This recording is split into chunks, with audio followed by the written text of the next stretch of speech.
This is Dr. Mariah White, host of Your Life Matters. Thanks for listening to the following broadcast on Public House Media.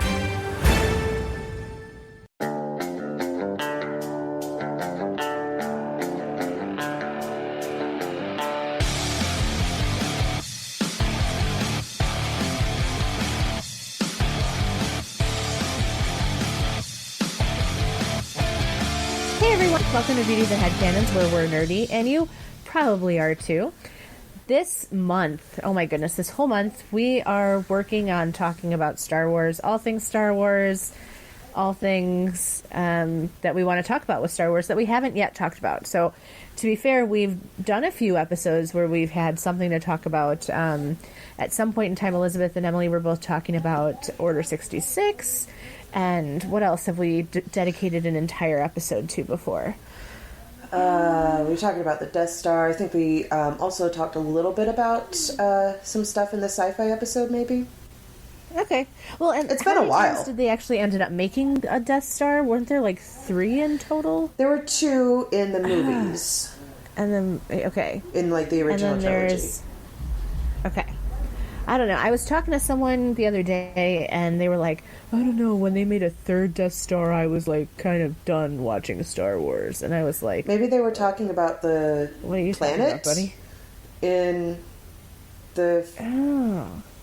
I mean, it wasn't really... I have no idea. It was more of a death planet. But anyway. We've had a couple of conversations about this where right now we're kind of in a cute, fun little spot as far as people who are getting into Star Wars now, who might have been into it when they were younger.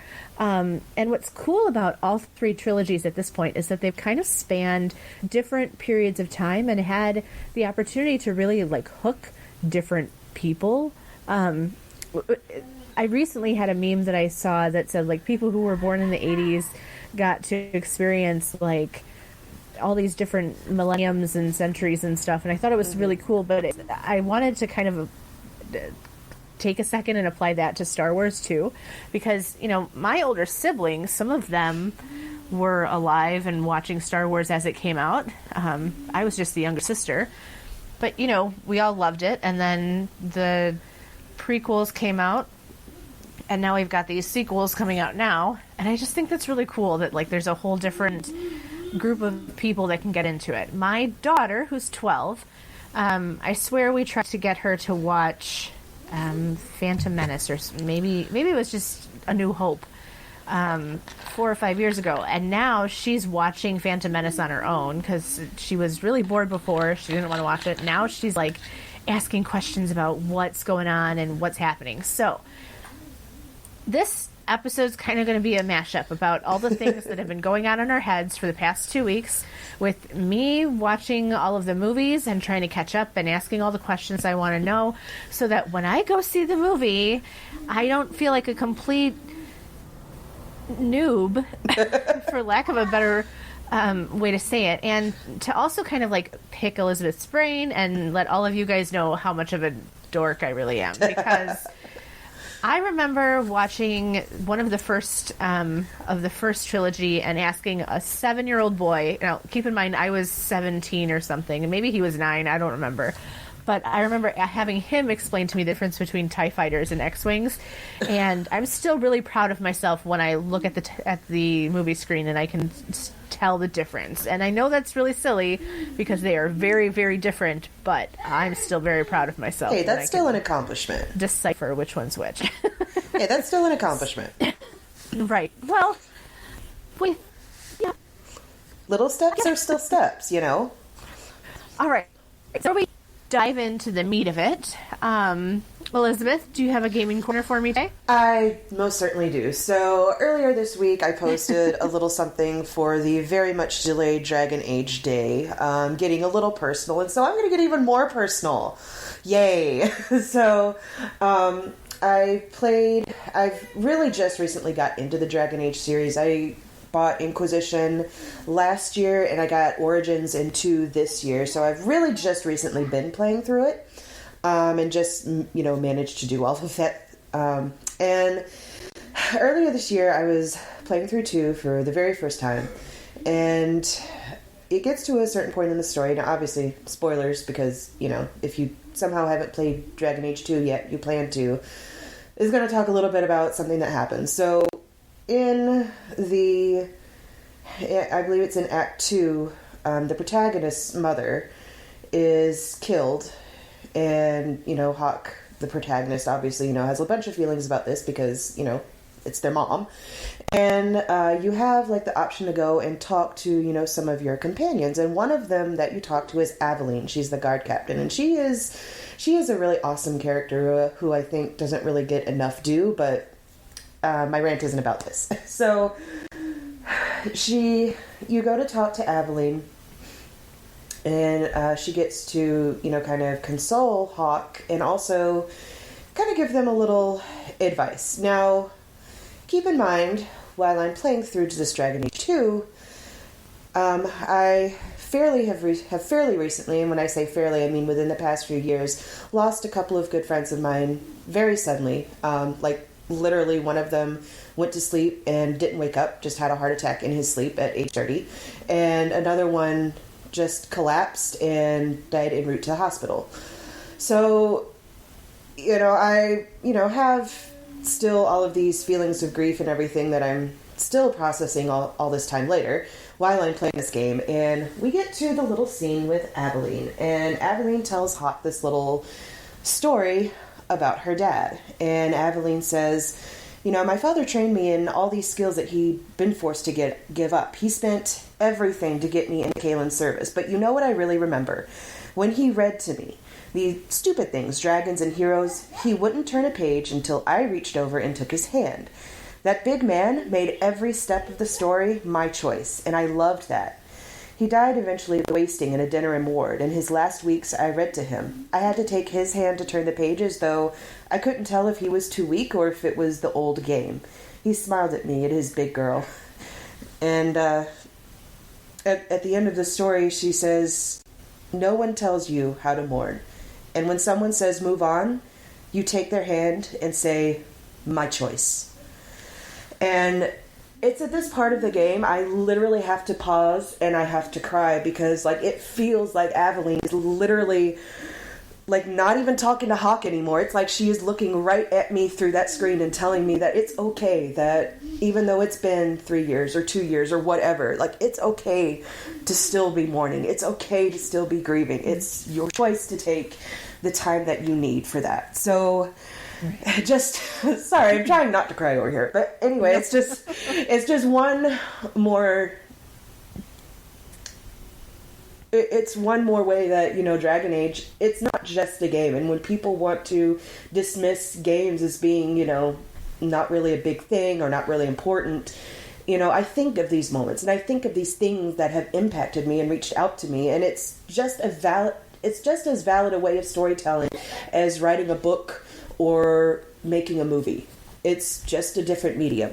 And Sure. It's just as important, I think. So what I think is really cool about that is how, like, art imitates life. And we've said this a few different times, but you never really, well, I guess I don't really think about it this way because lately the storylines that you talk about in Gaming Corner and all of the different aspects that are now in some of the games that are out there now, I'm like blown away all the time by what's available and what they're doing and the storylines and the way that everything is built in. But I mean, grief is such a universal feeling, but also at the same time, not something that someone can tell you how to do or how long it's going to take or anything like that. And especially this time of year, there's so many people who have lost someone. This holiday is different than any holiday before. And it's a really rough time for a lot of people, but also it changes you. You know, like people avoid the month completely just because of the way that their lives have changed because of people they've lost or, you know, because of death or because of any other reason. And it's really endearing when art can imitate life in that way because it really lets you know, like, other people are experiencing something similar to you as well. and you're really never alone. Yeah, and even Even though when you feel like you are. yeah, and even though it may just be pixels on a screen, it's still it can still affect you and help you, kind of process, or at least, give you a stepping stone towards Right. Or even like understand that your process is your process and nobody else's. Exactly. I lost my folks a long time ago, but this time of year especially is always difficult, and I have a lot of friends who have recently lost their folks, and I'm that person who I won't lie to you. I won't say it gets better or, they're in a better place, any of that garbage, because honestly, it I don't know if it does. I still miss them every day, and maybe they will too, and maybe they won't, but that's between them and time, I suppose. And that's what, people say that too. Oh, time, it just takes time. Heals all wounds and whatever. All that. I'm sorry, but okay. I'll let you know when it happens. Yeah. But, okay, so on a slightly nicer note, we could talk about how I'm still wounded from all kinds of things that have happened in Star Wars. Yes. So, like I said, I've been catching up on the movies, and I wanted to really quick talk about something we've touched on before, where we talk about people who feel like they are gatekeepers to fandoms. Yes. And so I was never really a big Star Wars fan. I've recently really started getting into it, and I mean, may or may not have already picked out a shirt or two for my daughter to wear to get for Christmas, because she's getting really excited too. But we would be what's kind of known as like new fans, like newbies, basically. We love Star Wars and we love what we've been able to watch, but at the same time, I'm not someone who actually has been able to delve into the mythology and all the different planets and everything as much as I may have wanted to. Especially like, Jason gave me a Star Wars book that was written in 2006 or something that was really cool, and I didn't manage to pick it up because I'm just not working on that level right now. Yeah. I'm gonna have all of the movies watched and in my tool belt, but I wanted to kind of touch on the people who think that those of us who are new watchers might not be as good of fans or real fans as other people might be. Yeah, I saw this recently, and I was telling you about this earlier. I had seen a post a friend of mine shared, and I think it was one of those Baby Yoda memes, because, those are like everywhere now. And one of the comments on his post was made by this guy that I know, like, I'm not friends with him, but like I know him from a geek group that he used to be in, that I'm still in. And he just as he like pretty much always was from, whenever he was in this group and posting and commenting and stuff, he just went off on this whole negative rant about how this is basically like ruining Star Wars, and this is just like the worst thing and everything, and how it's bringing in fake fans, and basically that was essentially his rant. And that's really been like the gist of everything that I've read from him, that if you like, say for instance, like with the Marvel movies, if you came in liking the Marvel movies and you hadn't read comics before, but you're not a real fan, and even if the movies inspire you to read comics, well, you're still not a real fan because you didn't grow up reading those comics. And it's like kind of like he kind of like just moves the goalposts like with each one, and it's so frustrating to deal with that kind of negative mentality that just because somebody didn't grow up the exact same way as you and grow up loving the things that you loved the same way that you loved them, that somehow means that they're not real fans. And I think that's really problematic. Person.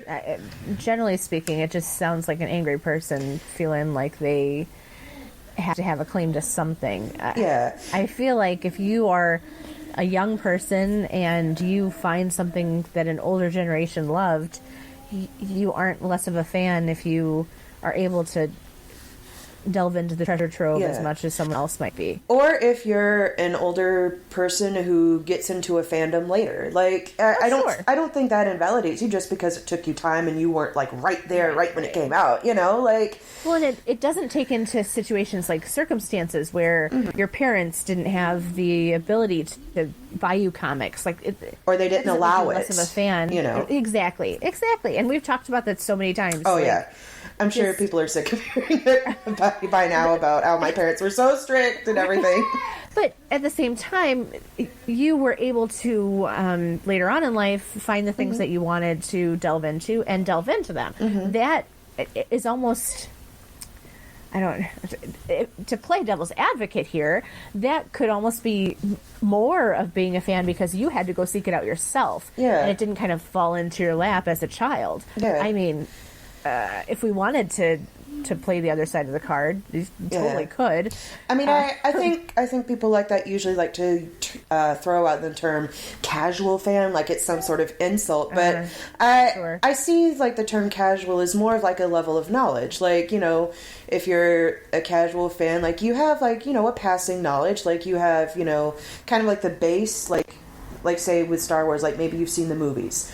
Or maybe you've seen like a couple of the trilogy's worth of movies, but you haven't necessarily, maybe you haven't seen the cartoons, or maybe you haven't read the comics or some of the books and stuff. And that's okay. Like, it's okay to have a smaller base of knowledge. Like, we all started off with a smaller base of knowledge. Right. You know, we weren't born out of the womb with this treasure trove of information. You know, we all learned it at some different point in our lives.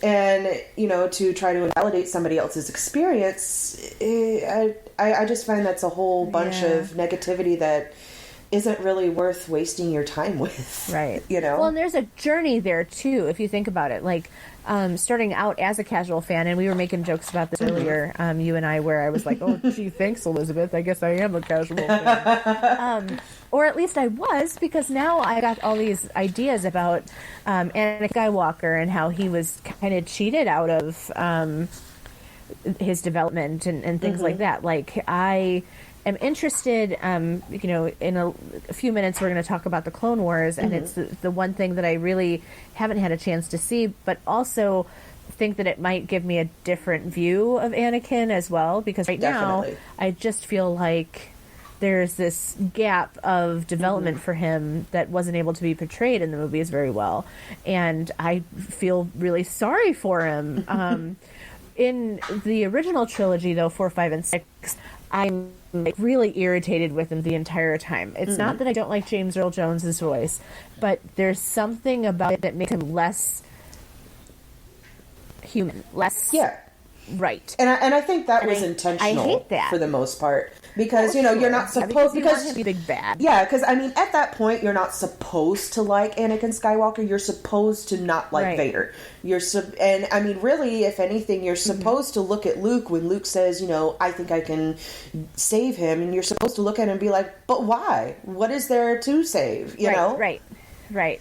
But the best part about that now is going back, and I watched 1, 2, and 3 first, and then 4, 5, and I'm on 6 now, and I'm thinking, okay, but this is a really different feeling. Like, I know that it's Anakin, and I'm still really involved in his development. I'm still really involved in his lack of chances that he had. And I know what happens. I've got a pretty good idea of what's going to happen. I know that certain people battle and certain people don't die as this, et cetera, et cetera.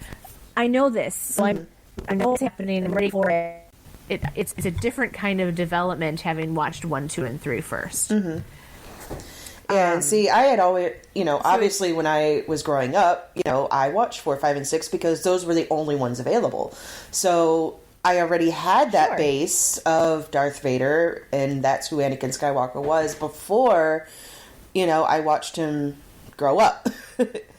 So it is like, I think, a completely different perspective if you switch that and have, you know, the experience of watching him when he was younger first and then seeing the transformation to Vader. Right. Yeah. It's a very different feeling. It's a very different development. Okay, so what happens in the Clone Wars then And see that I guess what I'm really asking is like, okay, so I know that the Skywalker series saga is about to end. By the time anyone's actually listening to this, they may have already watched the final movie, and I'm feeling sort of like, what's the point of watching Clone Wars or Rebels if the story's over? Do you know what I mean? I know, I understand. And the thing is I know you had difficulty watching the Clone Wars at first because Anakin was, being Anakin in the beginning. No, I almost have to elaborate on that because the way that the cartoon is written for the 20 minutes that I managed to struggle through, I was having a real hard time with how snarky and rude and entitled he was sounding. I was really irritated. And I think that was almost intentional on their part to do that in the beginning because as the series progresses, he kind of he doesn't completely calm down and mellow out, but he changes. He grows as a character. And so his being super snarky and rude and irreverent in the beginning is kind of, I think, a nod to how he was in Attack of the Clones and kind of trying to bridge that gap between Attack of the Clones and Return of the Sith. Because, realistically, there was 3 years between those two movies. And, a lot can happen in 3 years, especially, when you're in the middle of a war and, fighting and doing everything that you're doing. A lot of stuff changes you. So, I think that they we're using that as a callback to kind of show a progression and a change from being that little, snarky, hot-headed little Jedi to being at least a little bit more calm and not as irreverent, if that makes sense. Okay. Yeah, no, I totally get it. I feel like I'm definitely missing something there, and the frustrations I have would have somewhere to go as far as being able to sit through all of those. Yeah. Now, what happens with Rebels, though? What is that as far as now, Rebels takes place after Revenge of the Sith. That takes place in between, basically between Revenge of the Sith and A New Hope.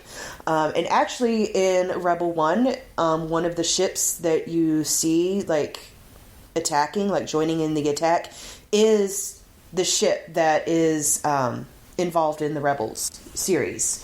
So it basically implies that that whole crew is in that attack and assisting, which I thought was kind of a cool cameo, even though I didn't totally enjoy that particular movie. But Rebels kind of follows a Force-sensitive young dude who finds and latches on to this former Jedi and this kind of smuggler captain that he's, a crew of. They have kind of like a motley crew, kind of almost a Firefly type of situation where it's just kind of a random mishmash of people that realistically probably shouldn't all be together and work, but they do. And honestly, as far as series goes, Clone Wars, honestly, I love both of the Clone Wars series, because I do want to be clear, there are two separate series that are called the Clone Wars. One of them was made fairly early. It was about ran from 2003 to 2005, and it was actually a really short series. It was actually more akin to a mini-series, but it was still really good, and it was produced and made by Genndy Tartakovsky, the same, brain behind such gems as Dexter's Laboratory and Powerpuff Girls, and basically basically all of the really big Cartoon Network shows at the time. And then I believe 2008 was the time where the second Clone Wars cartoon started coming out, and that was headed by Dave Filoni, who was also partially behind The Mandalorian as well. So, right. Yeah, so I kind of can get some similar vibes between some of the Clone Wars stuff and behind some of The Mandalorian, which I think is really cool. But so there are two different Clone Wars, and I love both of them, honestly. The first Clone Wars, obviously being smaller, covered a lot less, but it still was basically bridging that gap between episodes 2 and 3. And then basically the second Clone Wars was really stretching out into that whole 3 years and really exploring a lot more than just kind of like basic events that the first one was doing. And both of those, I will rewatch all of them, like, in a heartbeat, like, not even questioning it. Rebels, though, like, I don't know, like, there was a certain point where I felt like it really went down in quality, and I don't really want to give out spoilers, but people who know me know I am a really huge fan of Darth Maul, and the ending of his story arc just left me super, super flat, and it really kind of turned me off from the series. So I did watch a little bit after that, but honestly, my heart wasn't in it, and I'm not sure if I'll even finish out the series. I know I still have some episodes left, but I'm not even sure if I'm going to finish it out. So I don't know. Sure. But that's just how I stand on both of the series as far as, like, quality goes. Okay. All right, so I have a few, like, just random Star Wars questions for you. Okay, I will try to answer now. I may refuse to answer some because I have seen a bunch of spoilers for The Rise of Skywalker, and I do not want to spoil, and so therefore I may refuse to answer because I don't want to accidentally give away anything. Oh, we also have to, like, kind of talk a little bit about all of those theories that came out about Rey's parents after Force Awakens, because I, of course, was not interested in any of this, and now I'm reading them, and I have, like, brain explosions, nonsense going on. Yeah, I mean, there was, like, a bunch of them coming out after The Last Jedi, like, you know, trying to, like, connect her to, like, any little, like, either big or even small, like, Star Wars characters. Right. Oh my goodness. And I just got through the part where in episode 6 Yoda tells Luke to, like, go and make sure his bloodline doesn't end. And I'm like, what in the world? Because he, as far as we know, doesn't do anything to continue his bloodline. Right? I can't comment because I now know who Rey's parentage is, so I cannot comment. I plead the fifth. You know for sure you don't know. I know for sure. Oh. Okay. Fine. Sorry. I really, like, I wouldn't, like, intentionally give it away, but the thing is I might. Spoilers, so and the thing is, I might accidentally, like, try to emphasize one thing over another and, like, you know, basically spoil it that way. So, and I don't want to do that to you, so. Yes, well, thank you. If with any luck, Aurelia and I will be seeing this tonight, Friday night. So, cross our fingers. My goodness, I'm gonna need to make sure I buy tickets like 5 years ago. So that was my first question. How does Luke know that there is still some good in Darth Vader when he's only seen him, like, in passing for 5.5 seconds when he was like, I am your father, and then he falls down the expanse and ends up in a chute. And I think this is, like, going to expound into the world of headcanon, but, I mean, this is Beauty Design Headcanon, so, I mean, I think it's appropriate. That's the name of the show. So, you know, obviously, you know, disclaimer, this is my personal headcanon. It may or may not jive with other people's, but this is mine. The thing is, Luke is Force sensitive, and he is very strong in the Force, even though it's, you know, he's not super well trained yet as of that point. However, you know, he does have this whole huge fight with Vader, and he has, you know, a chance to talk to him. And I think, or at least this is my, again, opinion, that something during that fight, maybe not even necessarily during the fight or something he recognized immediately after, but in between the fight and episode 6, he had a chance to meditate on things that happened. And he may have gained some insight as to, you know, kind of his character and who he was. That combined with the whole vision he got on Dagobah of, you know, fighting Vader and then realizing, you know, the mask comes off and he realizes that's him. And the message obviously was that, you know, he could easily fall to the dark side. But I think he probably also took that and made the connection that if he can fall to the dark side, maybe Anakin, his father, who turned to the dark side, can also come back from it. Okay. So, again, that's just my personal headcanon, but yeah, that's my opinion. So I'm just super excited to be delving into the entire universe. I haven't watched the last episode the most recent episode of Mandalorian yet. As of now, as of recording of this. But I've decided for Geek on Fleek that I'm going to do a personal plug where I let all of you wonderful listeners know that I'm going to be making, instead of Christmas cookies this year, because I do celebrate Christmas. I know Elizabeth doesn't, but I do. I'm going to, instead of making Christmas cookies this year, I am going to make Star Wars sugar cookies. Ooh. So I totally went to the store today. I bought sugar cookie dough, which is sort of like cheating, but I also bought a rolling pin. And I've got some Star Wars cookie cutters that I get to use, and I'm going to put icing on them. And I even saw this super awesome... someone took the head off of the angel cookie cutter and made it into a baby Yoda the child, and I am totally copying that, and I'm making everybody at work eat Star Wars cookies for Christmas, because that's how awesome I am. And I will definitely post pictures too, just so you can all make fun of my great craftsmanship. I was going to say, you need to. My next step in my Nailed It audition that I'm going to be making eventually. Right. Okay. Anything else you wanted to add for the end of the episode? I did want to add just a little bit. Okay. I mean, obviously we touched about this more in the last episode, talking about the expanded universe and everything like that. Sure.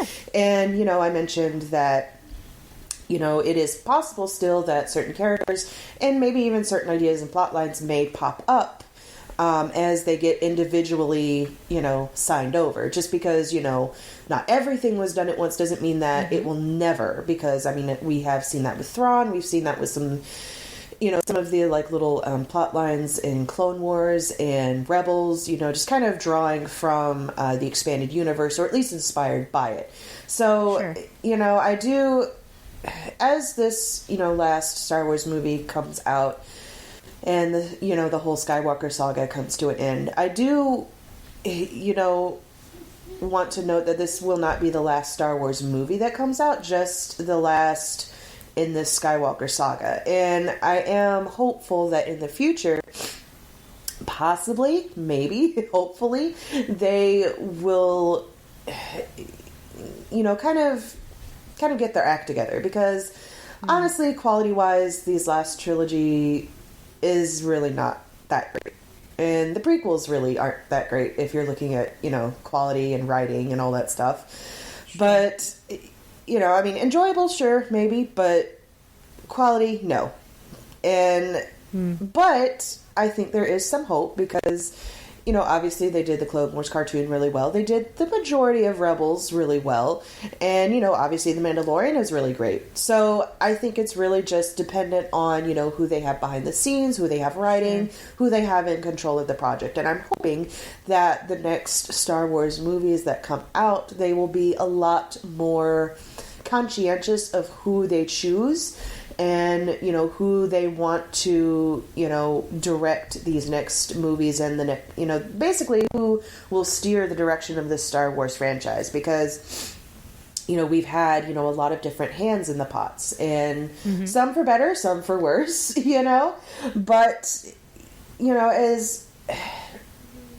as far as quality and writing goes, I try to remain as hopeful as possible. I know I can come across as a negative Nancy sometimes, kind of picking things apart. I swear I am a fan of these things. I really, really am. But, I still sometimes have to call things out. And that's just kind of how I operate, I think what's really great about this is that we are polar opposites in that way. I am a fan of art in all of its forms, with the exception of like bananas being taped to walls. And Oh, yes. performance art of eating it. Cool for them, not for me. But everything else that I've seen has been really, really exciting and interesting. I'm not someone who can say like, hey, this wasn't as good as it could have been, because I don't know how good it could have been, and I don't pretend to know. But I do appreciate stuff that's better than other stuff, and that I still probably couldn't create anything better than the other stuff either. So I think it's great that you pull things apart, and I'm like the biggest cheerleader of all the things at all times. Well, I mean, it's just we all need those different my perspectives. Hufflepuffishness, I think, because that's just how we roll. Yep, and I'm a Slytherin because I'm like, that's not right, and ooh, that doesn't make sense, and oh, what is even going on here? That's definitely a Slytherin. And the thing is, like, with something like, I really, these days, am preferring a lot of animated things over live action things, because I feel like, I mean, not to say that they're all, like, super cheap and easy to do, not at all, but, when something is animated, especially in, like, a more fantastical setting, like a comic universe, or, like, Star Wars, it's a lot easier to portray that in animation than it is in live action, for one. You have, a lot more freedom to do things, whereas in real life, you kind of have to worry about, how are we going to do this? What kind of stunts are we going to do? What kind of insurance is this going to involve? What kind of CGI? And, all of that stuff. You don't have to worry about that. You can focus more on the story. And I found, honestly, a lot more compelling storylines in series like Clone Wars, in series like most of Rebels, in series like Avengers Assembled or Batman the Animated Series. There have been so many more compelling and personal storylines that just reach out to you. It's so intriguing, because it's like, this is good. This is what I want to see. Like, we need to somehow transplant this writing level and this quality and this, feels. We need to transplant this into the live action movies, because I feel like a lot of people will kind of like write off cartoon series just off top because, that's for kids, But no, like, if you go into series, even series that are geared more towards kids, like Avatar: The Last Airbender, you'll still, as an adult, find a lot of things to identify with and a lot of things that will speak to you. And even like going back and say a cartoon that you watched as when you were younger. Like, I started watching Batman the Animated Series back in 1999. So I was still like, 12, 13 at the time. And I go back and I watch it now, and I still love it just as much as I did then, but it speaks to me differently. There are different aspects that I identify with now. And I think that is really the mark of something that is well written and well done, because it can be viewed by a younger audience, be received and be enjoyed, but then an older audience can still watch it and they can also enjoy it, and they can get something even different out of it that is just as good and just as important that the younger audience is getting. So it's, again, I just feel it's kind of a disconnect almost, and I feel like, and maybe this is totally just me, but I feel like they're almost just putting the good quality writers on the animated side and like keeping the not so good writers on the live action side. And I don't know why, but that's just my feelings. We're going to agree to disagree, because we could argue forever. I do feel like artistically there's something to be said about making a fantastical world visually appealing with live action and humans and faces and makeup and special effects and all that stuff. Oh, yeah. We have had episodes where we've talked about CGI and the insertion of that when there are artists and visual effects people who are creating amazing things and aren't getting the chance to because of other technology that's available. Like, just CGI agree with you. Right. But I do agree with you that the writing needs to be there and on point in order for something to really come together. Yeah. And with that, I think we are going to be done with our, this one. Yep. The Gatekeepers and Attack of the Clones and Clone Wars and all that good stuff. Yep. Next time we talk, we are going to be discussing, I don't know, some kind of movie that's coming out soon. Yeah. What was that again? It was... What was that? I'm sure it'll come. About skywalking or walking on the sky. It's escaping me. But yeah, next time we will come in and we will do a review of Rise of the Skywalker, and I have a feeling we're going to have a lot to talk about and discuss. So, and maybe if possible, we might have a guest host. We haven't confirmed yet, but we'll hoping. see. Yeah, we'll see. We'll see if we can get somebody on here, somebody you guys might know. So, with that, I'm Elizabeth. And I'm Lindsay, and thanks for getting nerdy with us today on Beauties and Headcanons.